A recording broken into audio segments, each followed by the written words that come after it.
나이가 들수록 몸은 말보다 정직합니다. 움직이면 살아나고 멈추면 굳어갑니다. 그래서 운동은 노년의 약이자 자존심이기도 합니다. 이번 시간에는 어르신 스포츠 이용 지원 사업, 즉 어르신 스포츠 상품권 제도의 현실과 과제에 대해 이야기하겠습니다. 좋은 취지로 시작된 제도가 왜 현장에서는 제대로 작동하지 못하는지 그 이유를 함께 살펴보겠습니다. 구독과 좋아요는 다음 영상을 만드는 큰 힘이 됩니다.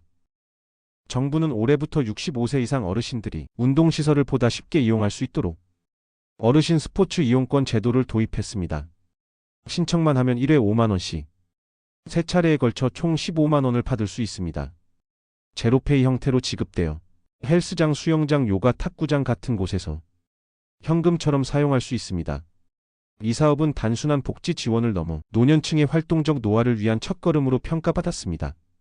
누구나 나이에 상관없이 건강한 일상을 유지하자는 취지입니다. 취지는 분명했습니다. 하지만 막상 제도가 시행된 이후 현장에서는 모르는 사람이 더 많다는 목소리가 잇따랐습니다. 좋은 제도도 알지 못하면 없는 것이나 다름없습니다. 경남의 한 체육센터. 물속에서 체조를 하는 아쿠아로빅 수업이 한창입니다. 활기찬 웃음소리가 가득하고 몇몇 어르신들은 아픈 데가 없어졌다고 말합니다. 하지만 이들 중 상당수는 이 프로그램이 정부의 지원 사업이라는 사실조차 모릅니다. 직접 신청해서 받은 것이 아니라 센터에서 대신 안내받아 참여한 경우가 대부분이었습니다. 몰랐어요. 알려줬으면 좋겠어요. 신청 기간이 지난 뒤에야 들었어요. 현장에는 이런 아쉬움이 많았습니다. 정부는 어르신 스포츠 이용권 사업을 위해 국비와 지방비를 함께 투입했습니다. 그러나 1차 5만원 지급 신청이 마감된 후 신청률은 전국 평균 10%에도 미치지 못했습니다. 경남도는 준비된 예산의 7.9%, 부산은 8.7%에 그쳤습니다. 예산은 남았지만 정작 이용자는 거의 없었습니다. 가장 큰 이유는 홍보 부족과 절차의 어려움이었습니다. 신청은 스마트폰을 통해서만 가능했지만 스마트폰 사용이 익숙하지 않은 어르신들에게 이건 또 다른 장벽이었습니다. 상품권은 쓰는데 이건 인증이 너무 어렵네요. 앱을 3번이나 설치하고도 결국 포기했어요. 이런 이야기가 이어졌습니다. 결국 제도는 있었지만 닿지 않았습니다. 복지는 보여주는 것이 아니라 탁해야 완성됩니다. 사실 운동 지원이 꼭 필요한 세대는 분명합니다. 우리나라 노인 10명 중 6명은 만성질환을 2가지 이상 가지고 있습니다. 근감소증과 관절 질환으로 인한 의료비 부담은 해마다 커지고 있습니다.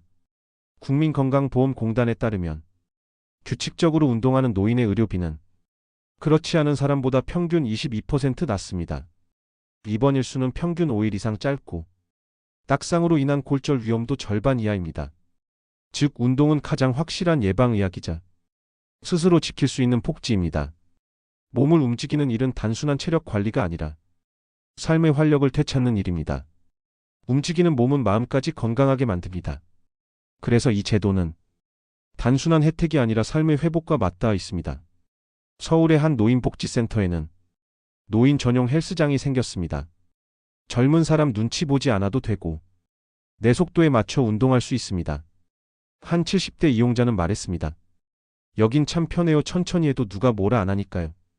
서울시는 내년까지 어르신 놀이터 25곳을 설치할 계획입니다. 운동기구뿐 아니라 쉬었다 이야기할 수 있는 공간으로 만들겠다고 밝혔습니다. 이처럼 지역마다 맞춤형 운동 공간을 마련하려는 시도가 이어지고 있습니다. 경북 포항시는 지역체육회와 협력해 노년층 체조교실을 운영하고 있습니다.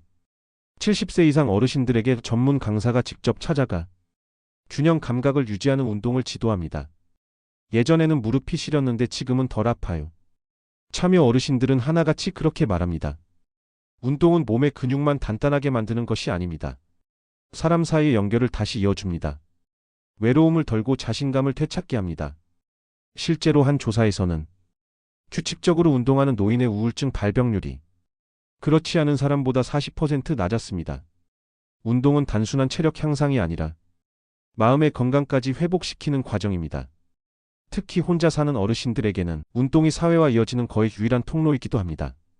몸을 움직이며 나누는 인사 한마디가 외로움을 줄이고 삶의 리듬을 되찾게 합니다. 하지만 제도가 이런 분들에게 닿지 못한다면 그건 복지의 실패입니다.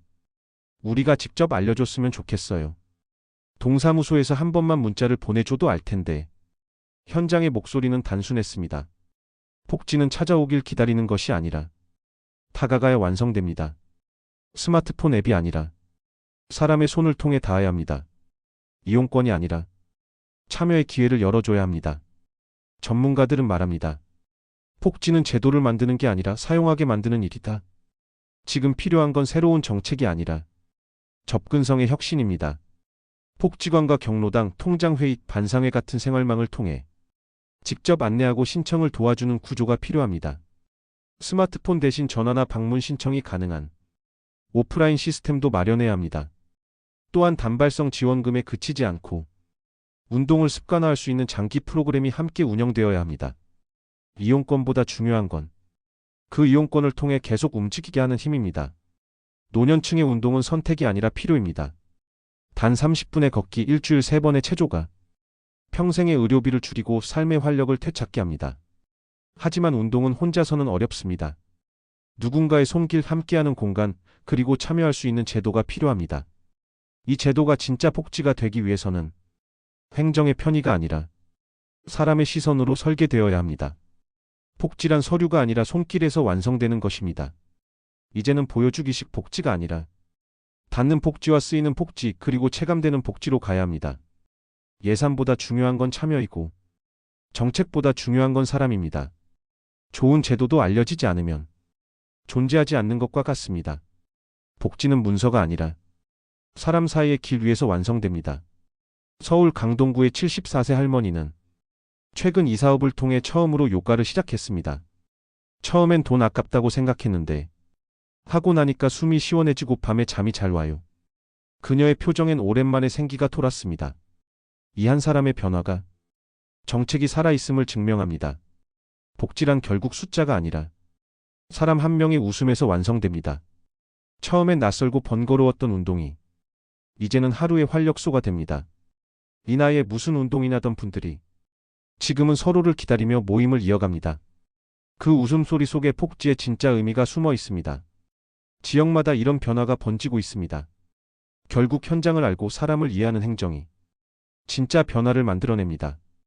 운동은 약속입니다. 내 몸과 맺는 약속, 그리고 내일을 향한 약속입니다. 그 약속을 지킬 수 있도록 돕는 것이 국가의 역할이자 사회의 책임입니다. 나이가 들어도 몸은 여전히 배웁니다. 움직이면 살아나고 함께하면 강해집니다. 오늘 한 걸음이 내일의 건강이 되고 그 건강이 또 다른 누군가의 희망이 됩니다. 복지는 거창한 계획보다 누군가의 일상 속에서 피어나는 변화로 완성됩니다. 지금 이 순간 한 사람의 어르신이 다시 운동화를 신는다면 그것이야말로 복지의 진짜 시작일 것입니다.